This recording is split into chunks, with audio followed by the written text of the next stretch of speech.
I love the line, obviously, death from entertainment. Like, it's just like straight in, and that's how the song sort of kicks in. How did that line like come into your head? I think when I write lyrics a lot, I'll go on the internet because I love the internet, innit? You're a child of the internet. Yeah, you know what I'm saying? So I'll always like, when I'm writing lyrics, like whether I'm in the studio or something, I'll get a word or something and I'll find the meaning of the word, the definition on Google or something, and just keep looking and just like, what does this mean? And then maybe some random book or something will pop up in it. And I think Lauren Laverne, that's how you say her name? Yeah, BBC Six music broadcaster. She actually hit the nail on the head. Like she played the song and then she was like, I love the reference from Neil Postman, who's like he's like an author. And I obviously like, when I was writing the lyrics, I found his book and it's called Entertaining Ourselves to Death kind of thing.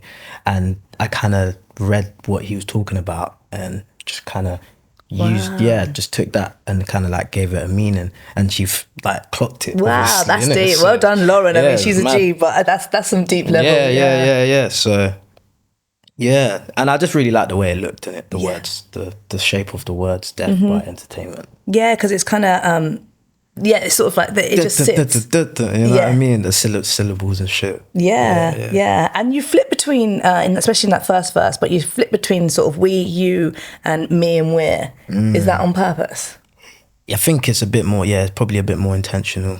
Because I don't know, a lot. Sometimes I feel weird saying I too much in the songs and stuff, innit? Because I don't know. Obviously, music is personal to you and that, but still a lot of the stuff is maybe drawing from other people as well, so it's like maybe a bit of a nod to like a bit more inclusivity of people around me, my friends.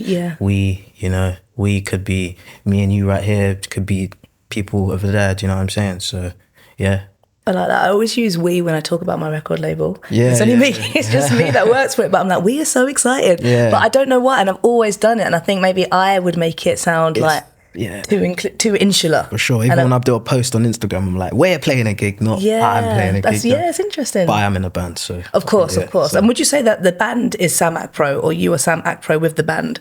In a lot of ways, it's both, innit? Do you know what I mean? Because, like, when I started releasing music, which was like the beginning of 2019, I didn't really know what I was going to do with it. I was just kind of putting it out on SoundCloud and stuff. Luckily, I have lots of friends around who make music and stuff, and they were like, you should play this in like a live band vibe. And I was like, the music was quite electronic, but I was like, cool. So, and then I met the guitarist, Josh. He's Chucho. He's got the long dreads, tall guy, if you ever see him around. But I met him just like being out in Peckham and stuff at like Tola or something. And then he was like, yeah, I make music, I play guitar and stuff. And then he had a friend, Luke, who's the bassist. And then he had a friend, Kyle, who's the drummer. And they all went to like primary school together in school in like Forest Hill. And so it kind of just came together like that. And then we just started playing shows in the July of 2019. So it's always kind of been, they've kind of shaped what the sound has become in a way. Obviously, I'm still writing most of the music by myself at home, but there is their influence of the live guitars and stuff, because I think if that was never involved, then it'd maybe be purely electronic or something else, do you know what I mean? So yeah, like they're definitely a big part of it, do you know what I'm saying?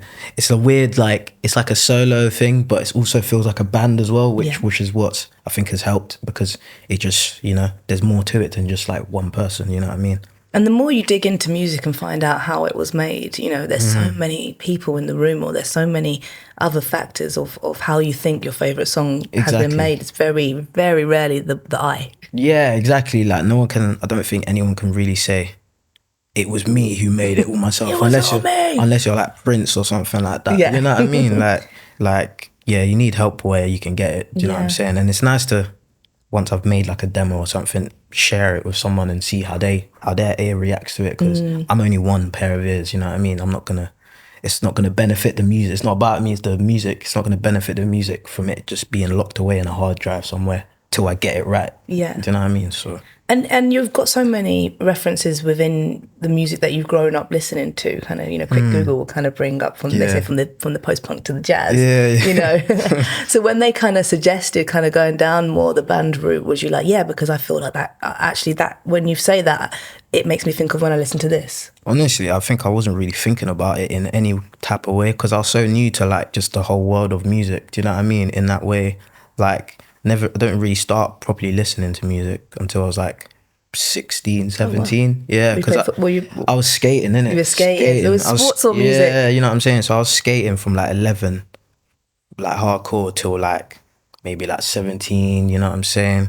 And like, it was only when I started watching skate videos when I got older, and there's like all the music in it, which is like a mix of a lot of stuff, especially American skaters, like all the like the Baker skateboards, they always got like a lot of hip hop in their stuff, and then like got other brands where it's like a lot more punky stuff and like Tame Impala and shit like that. So like, yeah, kind of just wasn't really thinking about how it should come across or anything. It just kind of organically happened, and it felt like the right thing to do. Do you know what I'm saying? And it helped that a lot of the reactions we got from our initial shows was really good, innit? So it's like, oh, maybe I should keep doing this, what's going on, you know what I'm saying? So yeah, just happened really, innit? I feel like there's definitely like a skate profile. Like if I went, you know, like no, my partner used to be a skater, and like he'll talk to his been faced by his old skating life, you know. But he talks about the music that he listened to, be it the Fugees, you know, Smashing Pumpkins, all you know, that kind of stuff. And then dig into the samples, but like through the skate world is what led him through into the music world. So let's get back to your song. So the chorus, woke up just to wake up again, I'm burning out, still play the game.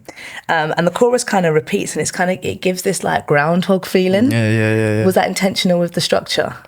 Just felt like the right thing to just say that. Yeah, I don't know. Yeah, even that woke up just to wake up again, like that's so poignant. Yeah. I just really liked that line as well. It just I was just very visual about when I was thinking about how to say something like that without saying it in too many ways. Yeah, like, I woke up today. Yeah, do you know what I mean? Like it's just very it's literal, isn't it? Literal. You know what I mean? I like literal lyrics, I think, in a lot of ways. I try to write stuff where it's like a bit more like undercover and stuff, which is fun, but sometimes when you just say what you want to say, then it's better, isn't it? You know what I mean? So. And do you sometimes would you kind of maybe think about the line and then work backwards? So like maybe you want to get to that point. Yeah. Would you kind of have to strip stuff away to get down to it? Yeah, I think I think before I never really used to find a way to resolve or things like that, but I think now I do find, or like I'll write everything and then go back, take things out, make it make sense, or take the first thing and put it the last thing, you know what I'm saying? So it makes sense, and just, yeah, for sure. When you hear it being sort of read back out, because it's sort of been quite a new thing we've been like experiencing, like hearing, and even me reading it versus how it's sung, it feels different. Yeah, you know, for sure. Like I always write, like I think a lot of people seem to write the lyrics after the music, which I do as well, but I do write a lot of stuff first on my notes, and then it sounds weird when you sing it, because once you've got melodies and words aren't the same thing. Do you know what I mean? You've got to like fit the words around the melody, innit? So you always got to I always just write stuff down and then just edit it, take things out, because sometimes there's too many its or we's and stuff like that, so you've just got to like, woke up, you know, I woke up today just to wake up, you know what I mean? It don't really flow in the same. You know what I'm saying? You've got to simplify it a bit, innit? Phone notes or written notes? Phone notes. I used to write in like notepads and stuff, but it just don't really work, innit? I just lose them or just forget to write in them, you know what I mean?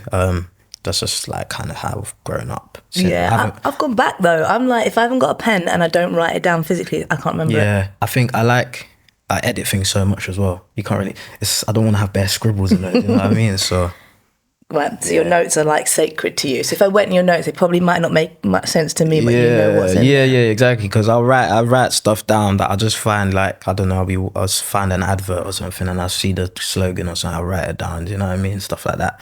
And then stuff that's just a bit more thought out as well. But I always write down one line, words and stuff like that. It helps because then it triggers something when you go to write. You know what I mean? It triggers something that you might not know that you wanted to speak about.